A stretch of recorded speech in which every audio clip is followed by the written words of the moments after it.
adalah hasrat terdalam manusia yang ingin menjelajahi lebih banyak area. Mulai dari dataran yang terpencil, lautan terdalam, hingga ke planet terjauh. Tapi ada satu area yang mirip seperti planet, yang sesungguhnya sangat dekat dengan kita, yang ironisnya masih belum kita kenal dengan baik. Seperti pada planet Bumi, permukaan planet ini juga memiliki banyak ekosistem. Ada dataran kering dan gersang, lembah gelap dan lembab, serta hutan tropis yang subur. Sementara, di dalamnya terdapat banyak ekosistem tersembunyi, seperti gua berkelok bak labirin atau sungai bawah tanah, di mana seringkali memiliki kondisi yang tidak terduga dan cenderung ekstrim. Ekosistem yang beraneka ragam ini menjadi rumah bagi organisme yang tak terhitung jumlahnya. Organisme yang memiliki kehidupan yang unik, rupa yang menarik, tapi sekaligus membuat bergidik. Planet yang misterius ini sangat dekat dengan kita. Bahkan kita lihat setiap hari di cermin. Planet ini adalah tubuh kita sendiri. Dalam video kali ini, mari kita pergi ke planet manusia.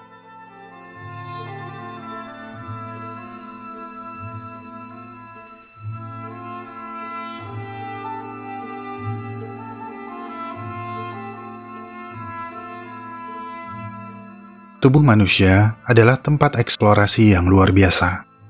Tubuh manusia memiliki banyak kesamaan dengan bumi, planet tempat kita tinggal. Dulu, manusia sangat kesulitan menjelajah ke planet yang terdekat ini. Karena keterbatasan teknologi, planet terdekat ini terasa misterius dan asing.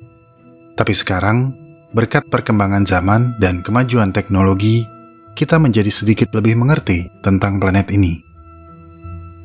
Sangat menarik untuk mengamati dan meneliti tubuh kita dengan perhatian yang sama besar seperti yang kita berikan kepada alam di bumi.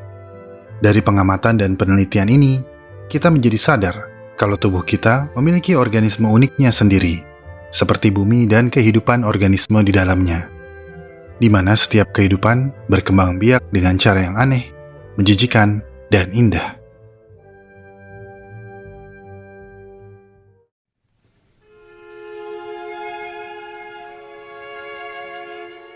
Manusia memulai kehidupannya sebagai ekosistem kosong, sebuah planet perawan, bersih, suci, gelap, dan tersembunyi. Namun, pada sentimeter pertama kelahirannya, planet ini akan segera dijajah oleh banyak organisme hidup. Penjajah pertama adalah koloni bakteri.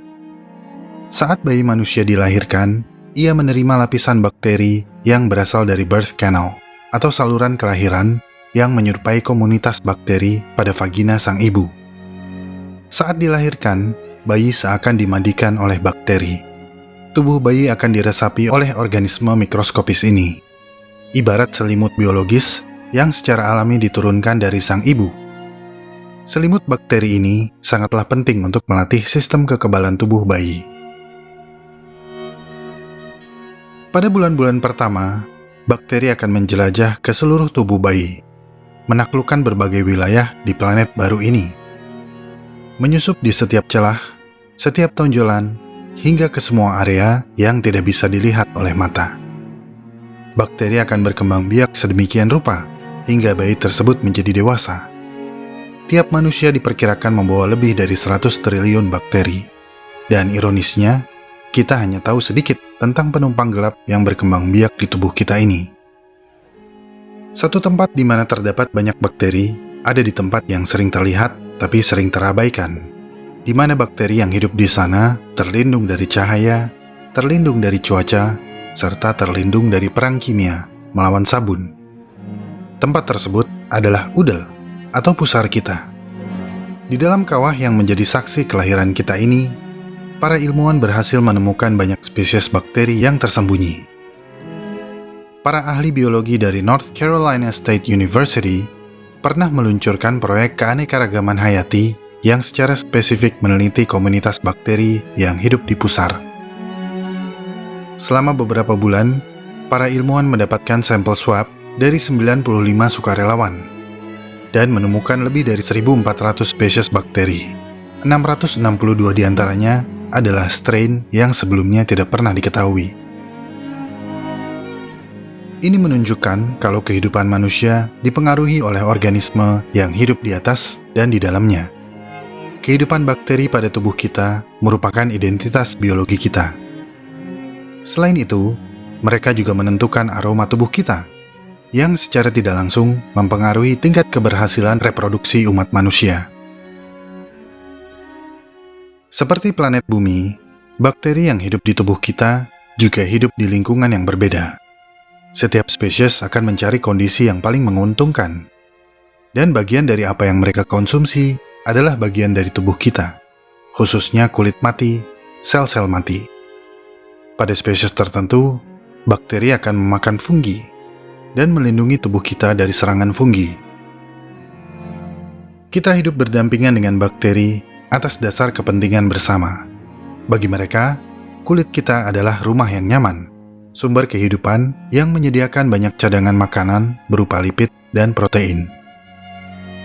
Sebagai bayaran, bakteri mensekresikan zat pelembab yang mencegah kulit kita mengering dan pecah-pecah, memberikan perlindungan terhadap serangan mikroskopis lainnya.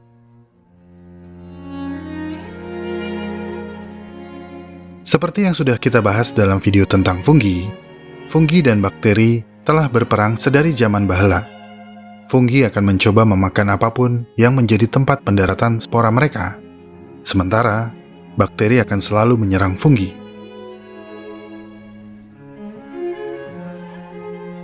Dan tanpa keberadaan bakteri di kulit kita, spora fungi yang menempel di kulit kita akan berkembang biak dan memakan kulit kita saat kita tertidur. Tanpa keberadaan bakteri, kita akan terbangun dengan tubuh yang penuh jamur. Seperti kerak yang menutupi permukaan planet Bumi, kulit adalah pembungkus luar yang melindungi tubuh kita. Kulit memiliki sifat yang luar biasa. Beberapa sifatnya bahkan belum kita ketahui. Kulit penuh dengan lubang-lubang kecil yang disebut pori-pori, tempat di mana oksigen dan cairan keluar masuk. Pori-pori adalah lubang di mana kulit kita mengeluarkan keringat saat beraktivitas. Keringat berfungsi untuk mengeluarkan panas tubuh yang berlebihan, menurunkan suhu tubuh. Tapi meskipun basah oleh keringat, kulit tetap pada bentuknya dan tidak mengalami kerusakan terhadap air. Ketahanan kulit terhadap air didukung oleh protein yang keras dan tidak terlarut, keratin. Selain itu, keberadaan protein yang disebut elastin membuat kulit kita elastis, sehingga mampu meregang dan kembali ke bentuk aslinya tanpa kerusakan yang signifikan. Porositas, impermeabilitas, dan elastisitas adalah kualitas yang membuat kemasan tubuh manusia ini sangat cocok untuk menampung kehidupan. Akan tetapi, seperti tumbuhan yang tumbuh subur di hutan hujan yang lembab dan basah, fungi mikroskopis akan berkembang biak dengan cepat berkat spora mereka yang menyebar di udara. Spora tersebut akan mendarat di kulit kita atau masuk ke paru-paru kita. Ini disebut dengan mycosis, yang jika tidak ditangani dengan cepat dan tepat, dapat berkembang menjadi mycotoxikosis. Mycosis yang paling sering muncul adalah panu dan ringworm. Keduanya seringkali berhubungan dengan lingkungan yang lembab dan kurangnya kebersihan tubuh. By the way, meskipun ada kata worm, ringworm bukan karena cacing ya. Ini disebabkan oleh fungi. Ada sekitar 40 spesies fungi yang diketahui dapat menyebabkan ringworm. Sementara, panu biasanya disebabkan oleh fungi Malassezia. Tim peneliti dari National Institutes of Health di Jepang telah berhasil memprofilkan komunitas fungi atau mycobiome pada kulit manusia dan mendapati ada beberapa komunitas fungi yang berbeda berdasarkan lokasi tubuh. Kemudian baru-baru ini, peneliti Prancis berhasil membedakan dua jenis fungi yang ada di paru-paru manusia. Satu jenis hidup subur pada paru-paru manusia yang sehat, jenis lainnya hidup pada paru-paru yang menderita cystic fibrosis. Aspergillus paling umum ditemukan di paru-paru yang sehat, sedangkan berbagai spesies fungi Candida mendominasi paru-paru yang menderita cystic fibrosis dan gangguan paru-paru lainnya. Dan jika diperbesar ribuan kali lipat, bentuk fungi terlihat mirip dengan tumbuhan eksotis yang dapat ditemukan di berbagai daerah tropis di planet bumi.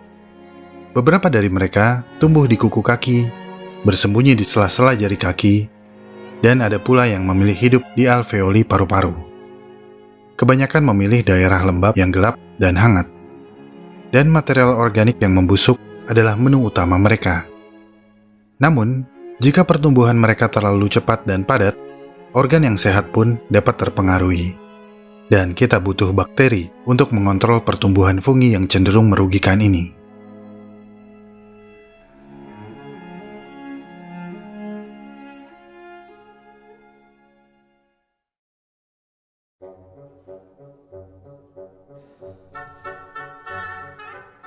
Di alam liar, ada banyak organisme yang merupakan produsen utama. Salah satunya adalah tumbuhan. Dan sebagai produsen, ada banyak spesies yang memakan tumbuhan. Kemudian ada spesies predator, spesies yang memakan spesies pemakan tumbuhan tersebut. Kemudian ada juga spesies parasit, spesies yang tumbuh sehat di atas atau di dalam spesies lain demi keuntungan mereka. Nah, semua hal ini juga terjadi di dalam tubuh kita. Kamu pasti tahu tungau. Ada banyak tungau yang tersebar di seluruh dunia, kecuali Antartika. Di dalam rumah kamu, tungau hidup tanpa terdeteksi di karpet, di spray, bahkan di bantal kamu.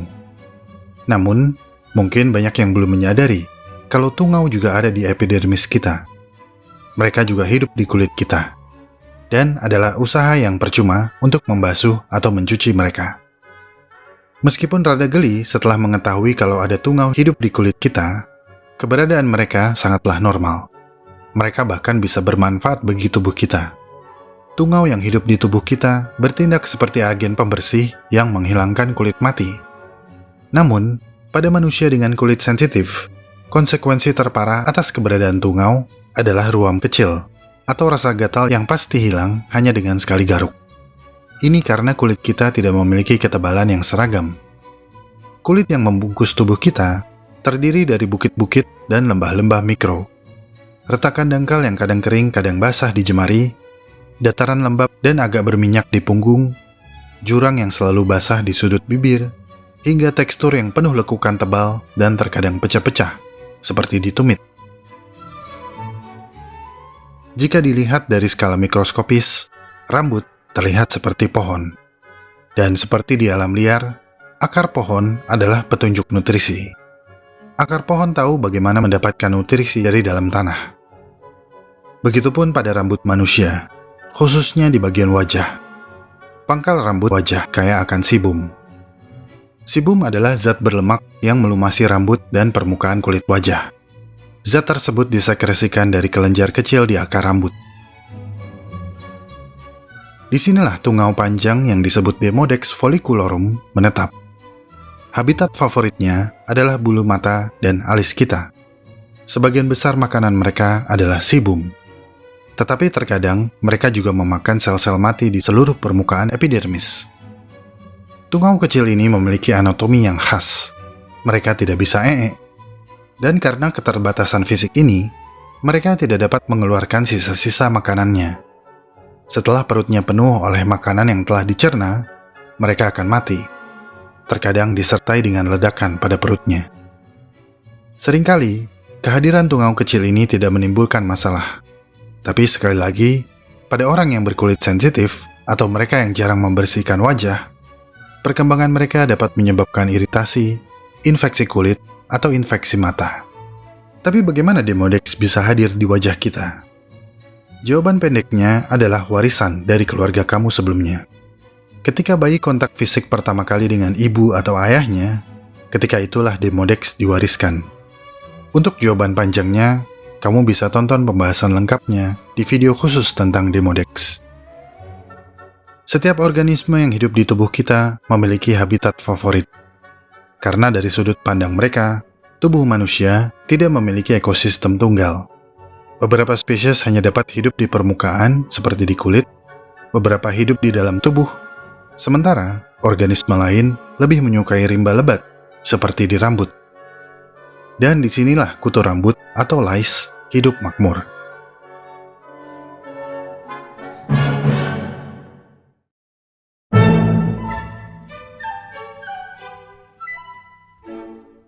Untuk menghilangkan kerancuan, lice atau kutu rambut adalah serangga, sementara tungau adalah arachnida. Tungau berkerabat dengan laba-laba. Jika kehadiran tungau dapat membawa manfaat, tidak dengan kehadiran kutu rambut. Mereka adalah parasit. Serangga kecil ini ada di kepala kebanyakan manusia, dan mungkin ada di kepala kamu saat ini. Mereka tidak membawa atau menularkan penyakit. Tapi jika dilihat dari dekat, rupa mereka lumayan mengerikan. Mereka berpegangan pada rambut dengan kaki kait yang kuat. Kutu rambut sangat menyukai suhu panas di kepala. Suhu panas ini baik untuk menginkubasi telur-telur mereka. Kutu betina hanya butuh kawin sekali dan dapat memproduksi telur yang sehat sepanjang hidup mereka. Kutu betina dapat bertelur hingga sebanyak 8 butir dalam sehari. Telur mereka akan menetas dalam waktu kurang lebih seminggu. Umumnya mereka hidup paling lama 35 hari dan menghisap darah sepanjang hidup mereka dengan menyuntikkan mulut jarum mereka ke kulit kepala kita. Mungkin akan terdengar aneh, tapi kutu rambut adalah warisan masa lampau ketika manusia purba masih memiliki rambut di seluruh permukaan tubuh mereka. Tapi menurut bukti fosil, kutu dan telurnya sudah ada jutaan tahun sebelum kehadiran manusia. Mereka diketahui menyerang binatang dengan semua jenis rambut dan ukuran. Beradaptasi dan memilih inang barunya segera setelah kepunahan atau perubahan besar di lingkungannya. Dan bagi para peneliti, kutu rambut adalah fosil hidup, subjek yang sangat menarik untuk diteliti. Mereka diperkirakan muncul di bumi sekitar 115 hingga 130 juta tahun yang lalu. Setelah menemukan pola hidup parasit, kutu harus hidup menempel pada inangnya. Inilah yang membedakan mereka dari banyak kelompok serangga lain. Mereka adalah serangga parasit obligat. Jika mereka jatuh dari tubuh inangnya, mereka akan segera mati. Berdasarkan penelitian, DNA kutu dapat berevolusi 2-4 kali lebih cepat daripada DNA inangnya. Dan sebagai hasilnya, para peneliti dapat mendeteksi dengan lebih presisi beberapa momen percabangan dan fragmentasi taksonomi yang terjadi pada pohon evolusi kutu rambut dibandingkan dengan inang mereka. Untuk alasan ini, kutu rambut dianggap sebagai cerminan evolusi spesies, khususnya spesies kita, manusia. Penghuni rambut kita ini mengungkapkan informasi mengejutkan tentang sejarah kita. Informasi ini datang dari kutu rambut pubis, atau kutu pada kemaluan manusia dan kutu pada primata lain, yaitu gorila.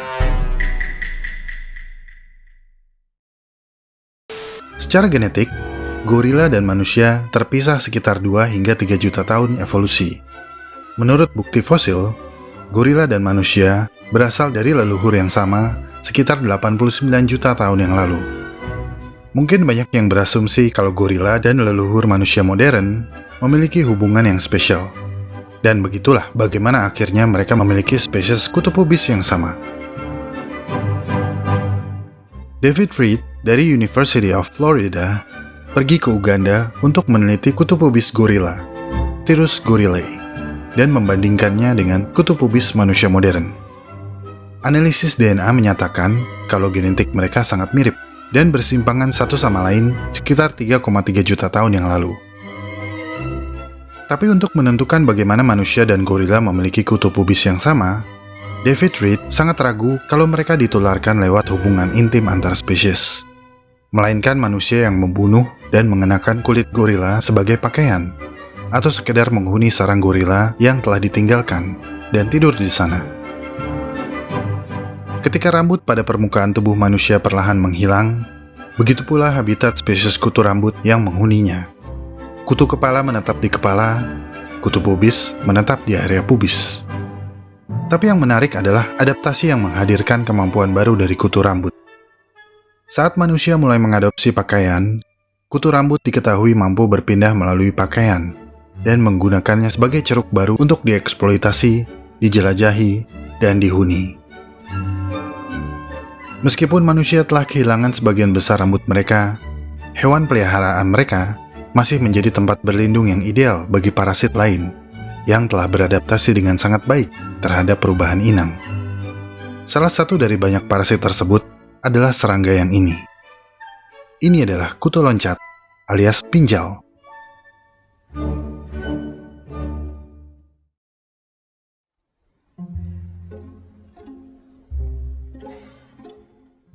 Bulu atau rambut hewan peliharaan seringkali menjadi perantara bagi pinjal untuk menaklukkan tubuh kita. Pinjal ini mampu melakukan gerakan cepat yang menakjubkan.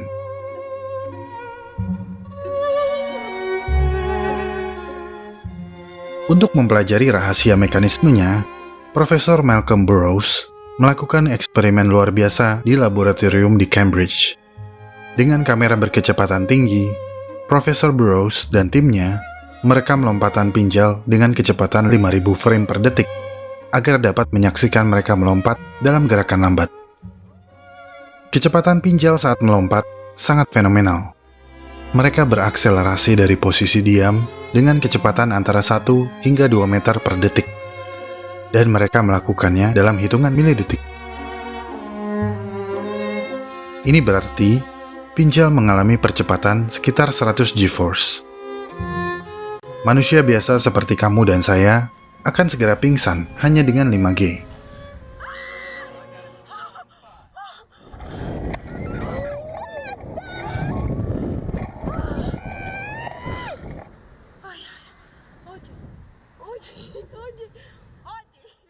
Bahkan astronot dan pilot pesawat tempur hanya dapat mentolerir akselerasi hingga 6G atau maksimal 9G ketika mereka telah berlatih. Legs tight, deep breath. You're on top, breathe. 1, 2, breathe. Drop the shoulders, breathe. 1, 2, breathe. Squeeze your legs, squeeze your butt. Hey, squeeze, keep squeezing, keep squeezing, keep squeezing. Ini berarti 6 kali gaya gravitasi. Secara kasar, berat tubuh kamu dikalikan 6 dalam sepersekian detik. Tubuh akan terasa lebih berat dari biasanya. Darah akan meluncur deras ke kaki, dan jantung tidak mampu mengeimbangi kecepatan darah yang turun, sehingga otak kehilangan pasokan darah, dan kamu akan pingsan. Namun, G-force ini seakan tidak berlaku bagi pinjal. Pinjal dapat menahan akselerasi secepat itu karena otak mereka tidak bergantung pada suplai darah seperti otak manusia. Beberapa manusia akan pingsan bahkan hanya dengan percepatan yang sangat kecil, karena otak manusia butuh aliran darah secara konstan. Sementara otak serangga tidak memiliki pembuluh darah seperti kita. Jadi mereka tidak mengalami kehilangan kesadaran seperti kita saat melakukan akselerasi yang cepat dan tiba-tiba. Terlebih, kebanyakan serangga memiliki eksoskeleton yang keras. Bagian luar yang keras tersebut juga berperan melindungi organ dalam mereka dari perubahan gaya gravitasi tersebut. Perilaku melompatnya pinjal dilakukan atas beberapa tujuan, tapi tujuan utamanya adalah berpindah dari satu inang ke inang yang berbeda. Dan yang memotivasi lompatan akrobatik tersebut adalah darah. Untuk parasit yang mengandalkan darah sebagai menu utama mereka, tubuh manusia adalah sumber daya yang tidak ada habisnya. Parasit hanya akan mengambil sejumlah kecil darah yang dapat dengan mudah diperbarui. Jumlah kecil tersebut tidak akan mempengaruhi metabolisme kita sama sekali. Tapi sayangnya, saat mulut jarum mereka menembus kulit, terkadang ada penintipan mikroorganisme yang berbahaya bagi inang mereka dan dapat mempengaruhi kesehatan inang mereka. Dan sang juara dalam penularan penyakit adalah nyamuk, atau lebih tepatnya nyamuk betina, yang membutuhkan darah kita untuk bertelur. Gigitan nyamuk terkadang tidak menimbulkan rasa sakit, karena mereka secara bersamaan menyuntikkan saliva atau ludahnya ke dalam kulit. Saliva tersebut bersifat anestesi dan antikoagulan. Anestesi mencegah rasa sakit, sehingga kita tidak merasakan kehadiran mereka. Antikoagulan mencegah darah membeku, sehingga memudahkan mereka untuk menyeruput. Nah, air liur ini bisa mengandung parasit seperti Plasmodium yang menjadi penyebab malaria pada manusia.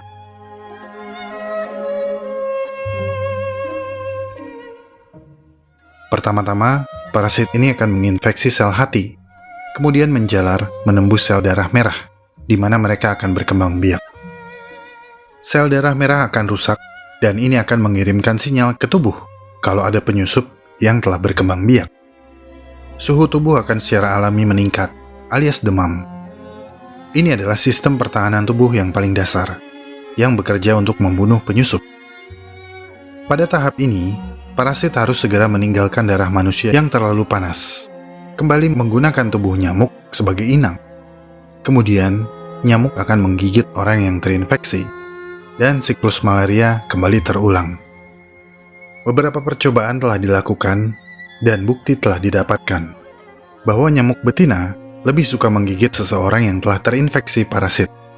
Infeksi parasit diketahui mampu mengubah aroma tubuh, dan membuat nyamuk menjadi lebih tertarik. Dengan kata lain, Plasmodium memanipulasi biologi internal dan perilaku kedua inang untuk dapat terus berkembang biak. Ini mengesankan. Kita bahkan tidak menyadari kalau kita ini sebenarnya sedang dikendalikan oleh makhluk hidup yang berukuran jauh lebih kecil dari kita.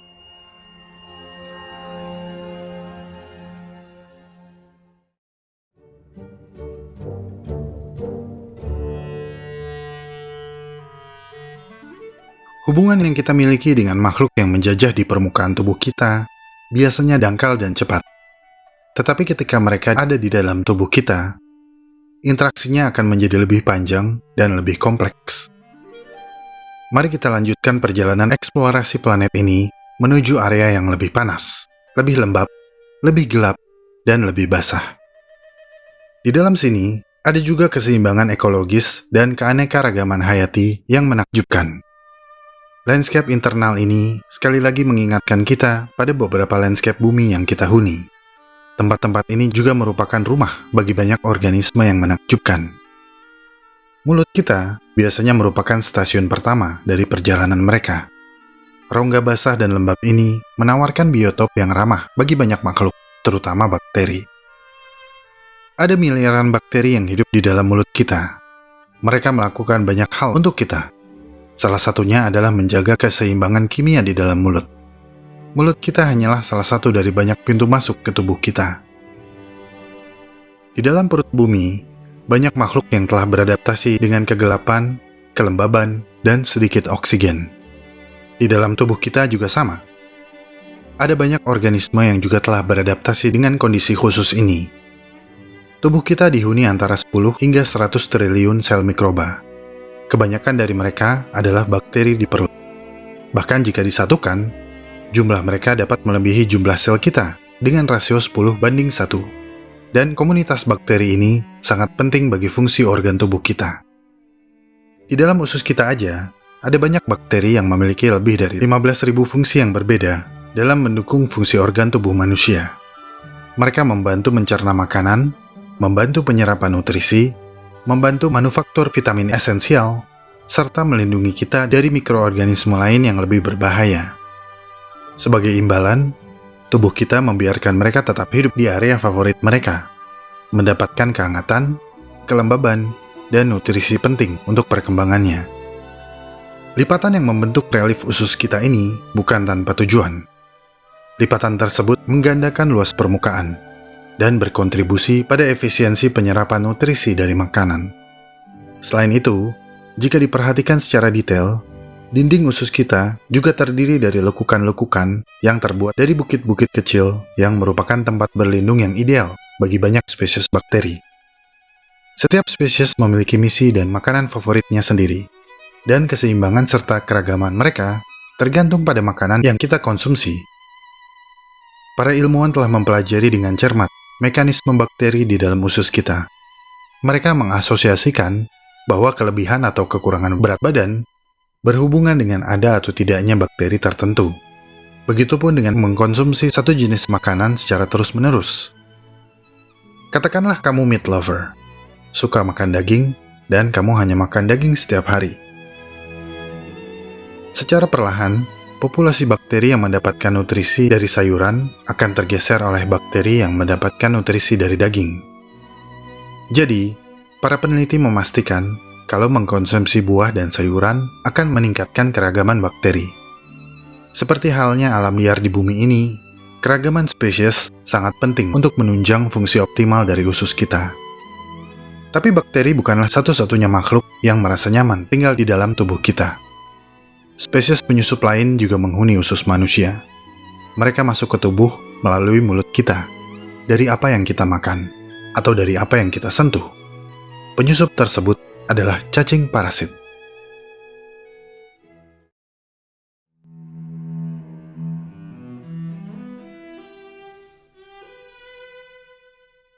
Sebagian besar dari makhluk ini memasuki tubuh kita dalam bentuk telur yang tersembunyi di dalam makanan kita, atau dari kelalaian kita yang tidak menjaga kebersihan tubuh. Tapi sebelum mencapai usus, mereka harus melalui jalan yang berat dan penuh rintangan. Mereka harus selamat dari pencernaan di lambung kita yang memiliki kombinasi asam yang mampu melumat sebagian besar makanan. Ketika telur cacing tertelan bersamaan dengan makanan, tantangan utama yang mereka hadapi di perut adalah keasaman atau pH dari cairan lambung yang mungkin membunuh mereka secara instan. Tapi fakta menarik dari lambung adalah, jika kamu menelan makanan dalam bentuk bongkahan besar, utuh tanpa dikunyah, maka cairan lambung hanya mensterilkan bagian luarnya. Gas dan partikel lain di dalam bongkahan tersebut seringkali tidak terjangkau oleh cairan lambung. Dan jika ada organisme lain di dalam partikel tersebut, mereka juga tidak akan terjangkau oleh cairan lambung. Jadi, kunyahlah makanan dengan baik sebelum menelan. Tapi walaupun makanan telah dikunyah dengan baik, ada beberapa parasit yang memiliki cangkang telur yang kuat dan mampu menahan cairan lambung yang korosif. Setelah itu, mereka akan mencapai usus, di mana mereka dapat berkembang dengan aman. Setiap spesies cacing akan tumbuh subur dengan tekniknya masing-masing. Cacing pita misalnya, mereka melekat pada usus, berkat kait-kaitnya yang kecil. Kait-kait ini akan menembus dinding usus, mengamankan posisi mereka. Setelah itu, mereka akan berdiam di sana dan memakan sisa-sisa makanan kita.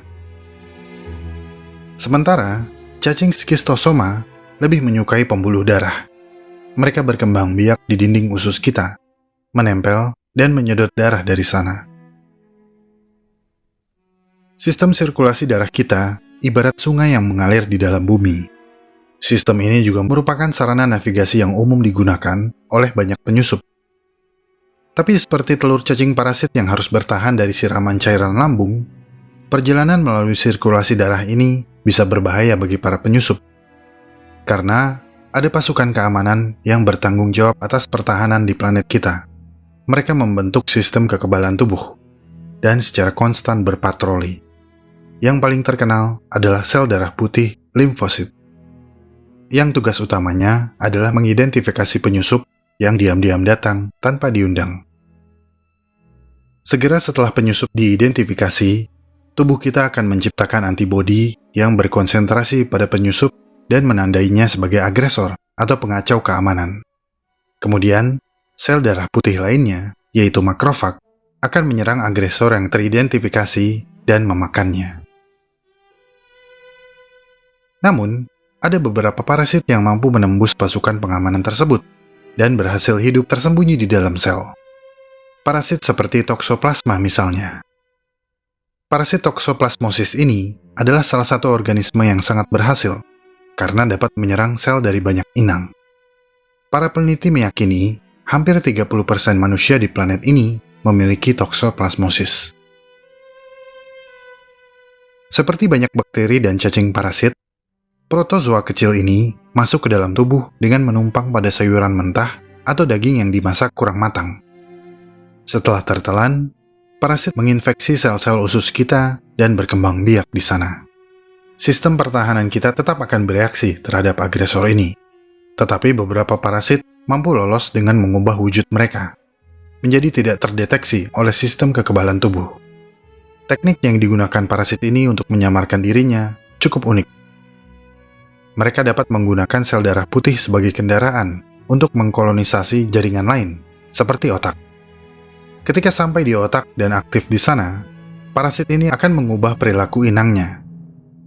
Pada penelitian yang dilakukan terhadap tikus dan kucing yang terinfeksi, parasit akan membuat tikus tidak takut terhadap kucing dan membuat kucing lebih mudah menemukan sarang tikus. Setelah kucing memakan tikus, parasit ini dapat memasuki fase seksualnya dan memproduksi populasi yang baru. Namun, ada penelitian terbaru yang menunjukkan kalau parasit ini tidak begitu berbahaya. Mereka mampu diam dalam fase dorman dan tidak aktif hingga bertahun-tahun. Dan ketika akhirnya aktif, mereka akan mempengaruhi perilaku inangnya, secara khusus meningkatkan dan memfasilitasi produksi dopamin, yang mengakibatkan mood swing atau mood yang berubah-ubah, gangguan neurologis seperti bipolar skizofrenia, atau pada kasus terparah dapat memicu ensefalitis yang mematikan. Efektivitas sistem kekebalan adalah kunci sukses kelangsungan hidup manusia. Sistem kekebalan dapat bekerja secara optimal dan mampu mendeteksi keberadaan penyusup. Meskipun demikian, ada kalanya sistem kekebalan kita gagal dan malah berbalik melawan tubuh kita sendiri. Ini dikenal sebagai penyakit autoimun.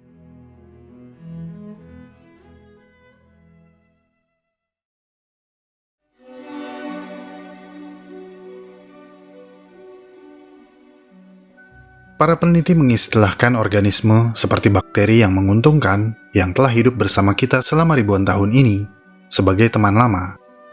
Hilangnya mereka dari tubuh kita dapat menyebabkan hilangnya keseimbangan yang telah terbentuk. Modernisasi menyebabkan perubahan gaya hidup manusia, menyebabkan manusia hilang kontak dengan teman lama ini. Di perkotaan, karena alasan kesehatan, anak yang bermain di tanah terbuka dianggap tidak higienis, kotor. Tanah lapang tempat bermain anak-anak telah digantikan oleh gedung-gedung bertingkat. Ini disinyalir menjadi masalah bagi banyak ahli kesehatan. Obsesi manusia modern akan kebersihan mengorbankan pertemanan kita dengan mikroorganisme tersebut, sehingga sistem kekebalan tubuh manusia modern menjadi rapuh. Ada bukti yang bisa ditarik dari sejarah peternakan, karena istilah alergi mulai populer pada abad ke-19. Alergi serbuk bunga adalah yang paling umum. Biasanya muncul di perkotaan, di antara orang-orang kaya dan bangsawan, bukan dari kalangan petani. Dan berbagai penelitian terbaru di berbagai negara mengamini hal ini. Jika seorang anak terbiasa hidup di lingkungan pertanian selama 2 hingga 2,5 tahun pertama kehidupannya, maka kecil kemungkinannya anak tersebut akan mengembangkan alergi. Dan ketika mereka remaja, mereka akan terhindar dari masalah usus yang ringan. Dengan menjauh dari lingkungan awal tempat manusia hidup selama ribuan tahun, yaitu pertanian, maka keseimbangan tubuh manusia pun goyah, sehingga harus ditopang dengan obat-obatan sepanjang hidupnya. Kehidupan mikroorganisme tidak berkembang kompleks seperti kehidupan manusia. Mereka akan selalu berperang. Seperti fiksi ilmiah, ketika salah satu dari mereka telah menduduki posisi yang unggul, muncul musuh terbaru yang memiliki strategi yang lebih unik, lebih licik.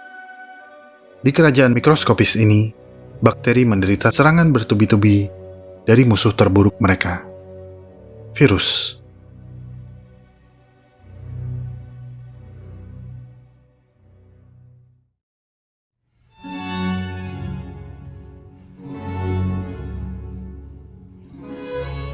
Setelah menemukan bakteri yang cocok, bakteriofag menempelkan dirinya ke bakteri tersebut. Ibarat pesawat ruang angkasa yang mendarat di sebuah planet. Setelah mendarat, ia menyuntikkan materi genetiknya dengan jarum suntik mikro. Setelah itu, virus akan berkembang biak di dalam tubuh bakteri, mereplikasi dirinya dengan cepat. Lebih dari setengah spesies bakteri yang ada di bumi akan tunduk pada bakteriofag. Tapi apa itu bakteriofag? Apa bedanya dengan virus? Secara teknis sama, hanya inangnya yang berbeda. Virus menyerang dan menginfeksi sel. Virus manusia menyerang sel manusia. Virus tanaman menyerang sel tanaman. Sementara bakteriofag menyerang bakteri. Mereka adalah parasit obligat, tidak bisa hidup tanpa inang. Dan mereka adalah oportunis, berburu mangsanya di habitat manapun, juga di dalam tubuh kita. Masing-masing dari kita diperkirakan memiliki 300 juta virus. Umumnya adalah bakteriofag. Mereka berkembang biak secara permanen di dalam zat mukus. lendir yang melapisi bagian dalam hidung kita, paru-paru kita, serta dinding usus kita. Tapi para ilmuwan percaya kehadiran mereka di tubuh manusia justru sangat diperlukan. Dan area tertentu di tubuh kita menyediakan habitat utama bagi para pembunuh bakteri ini. Secara esensi, bakteriofag setara dengan makrofag, pasukan sekutu yang siap menyerang agresor. Dengan kata lain, masing-masing dari kita tanpa sadar hidup bersama virus yang malah berfungsi untuk mendukung pertahanan tubuh kita. Mengejutkan? Tentu saja. Ini karena kita terbiasa mendengar kata virus dalam konotasi negatif. Mereka sering dianggap sebagai agresor, sering digambarkan sebagai bom kecil yang dilapisi duri. Kehadiran mereka sangat tidak diharapkan. Benar, virus adalah hacker organik. Mereka perlu meretas sel kita untuk bertahan hidup. Benar, virus menyebabkan penyakit yang paling menular dan paling mematikan bagi umat manusia. Rabies, flu, cacar, Ebola, hingga AIDS adalah ancaman mengerikan yang datang dari virus. Tapi meskipun mereka dapat membuat kita sakit dan terkadang mengancam kehidupan kita, beberapa virus yang disebut retrovirus dapat menetap di dalam diri kita secara permanen. Dan retrovirus adalah virus yang sangat istimewa. Mereka memiliki kemampuan untuk berinteraksi dengan tepat pada kromosom dalam genom sel yang terinfeksi. Epidemi yang disebabkan oleh retrovirus memiliki efek yang mengejutkan ketika menginfeksi sel kita. DNA virus akan terintegrasi ke dalam DNA kita. Mereka menjadi endogen, terinstal dalam genom kita. Ini artinya, DNA kita terdiri dari virus, dan sekitar 10% dari genom kita terdiri dari retrovirus yang telah terintegrasi. Ini merupakan warisan dari epidemi sebelumnya dan diturunkan dari generasi ke generasi secara alami. Mereka selalu hadir dalam gen kita. Tapi mereka tidak aktif dan tidak menimbulkan efek yang merugikan, malah menjadi keuntungan bagi kita. Ada kasus yang luar biasa di mana virus yang terkubur di dalam DNA kita ini mampu aktif kembali untuk sementara waktu dan membawa manfaat yang sangat besar bagi kita. Berkat aktivitas retrovirus, selaput amnion dapat terbentuk di plasenta, yang merupakan membran pelindung yang penting untuk perkembangan embrio. Dinding sel ini mengatur pertukaran nutrisi antara darah ibu dan darah janin. Ketika virus endogen aktif kembali, mereka juga menghasilkan protein yang melindungi embrio dari serangan sistem kekebalan sang ibu. Janin memiliki genotipe yang sama dengan plasenta. Janin adalah genotipe campuran yang mengandung gen paternal dan maternal. Secara teknis, plasenta dan janin adalah penyusup, benda asing, yang akan terdeteksi dan secara alami ditolak oleh sistem kekebalan tubuh sang ibu. Disinilah peran retrovirus. Ketika aktif kembali di plasenta pada saat kehamilan, virus menggunakan salah satu kemampuan terbaiknya, yaitu kemampuan untuk menetralkan sistem kekebalan tubuh sang ibu, mendukung keselamatan dan keberhasilan perkembangan embrio di dalam rahim. Jadi, suka atau tidak, kemampuan kita untuk berkembang biak terkait erat dengan aktivitas sesaat dari virus endogen.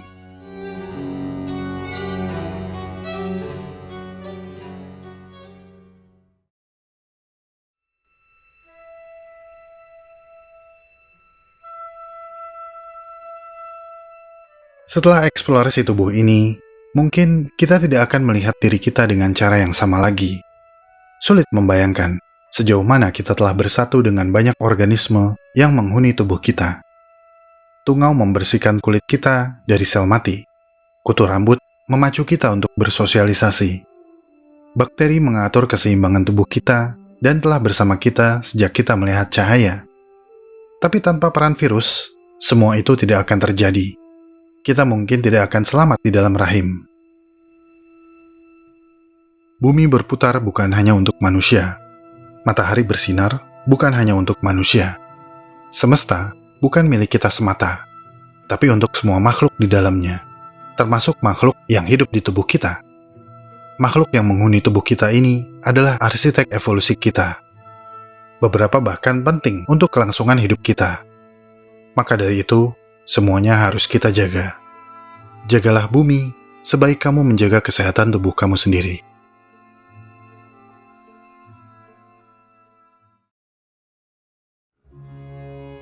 Terima kasih telah menonton sampai menit ini. Saya sangat-sangat menghargai segala support yang teman-teman berikan kepada Alam Semenit. Jika ingin tahu lebih banyak tentang subjek pembahasan dalam video ini, cek deskripsi video. Di sana teman-teman bisa menemukan segala jurnal, literatur, dan referensi saya dalam menyusun naskah. Kepada teman-teman yang baru subscribe, selamat bergabung. Semoga apa yang disajikan Alam Semenit bisa membawa manfaat bagi kita semua. Jika suka dengan pembahasan dari Alam Semenit, like video ini dan share, karena like dan share dari kamu akan membantu perkembangan channel ini. Ikuti perkembangan semua hal yang aneh, menjijikan, dan indah, yang mengundang rasa ingin tahu kita semua.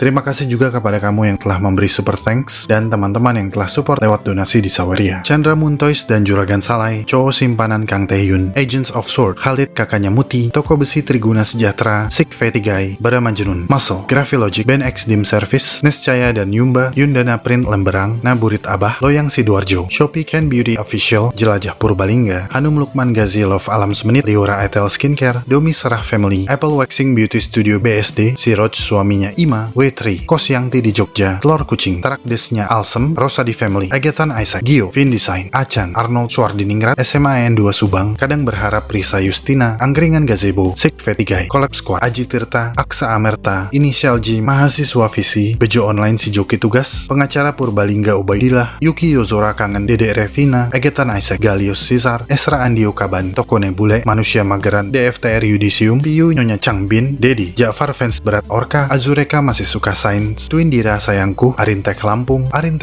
Monza Komunika, Bencong Lengket, Kane Adinda Selamanya, Batu Alam Abad 21 Tasikmalaya, Batu Alam Abad 21 Ciamis, Rohaditama Family Karimun, Istri Sah Kang Taehyun, My Lord 3/ Sembawa, PLB B22 UNY, Fatur Aja, Cowok Puja, Siti Saudah, Hidayat Dir, Donald Kram, Lala Lucu Kayak Dinosaur, Biu and Hemi, Arno Fluhida, I Swallow Kam, Zuka Design, Istri Choi, Beom Gyu Cabang JKT, Sambil Ngopi di Warkop Raja Wali, Nani, Mavensel, Kucing Tori 21, dapet Raiden C2 nih, sama engulfingnya juga nih, F2P BTW, Jaya Sitepu, Padma Cantik, Ongki Uli, Ian Ganteng, di Dark Gameplat, ya udah nggak tahu, saya, Fa2 Dilahe, Arya cowoknya Dila, GNP Tires, Ayu Aku Sayang Kamu, Putra Restiono, Oksigen Davin, Ambergul, Kelvin AA-nya Laura, Etokpet, Alpha Store Purbalingga, Ciki Itu Ricky Master Prayoga, Suami Meli Ayahnya Raya, Diansha, Holadinsky, Happy Birthday Capricorn, dan Nani. Sampai jumpa di video selanjutnya.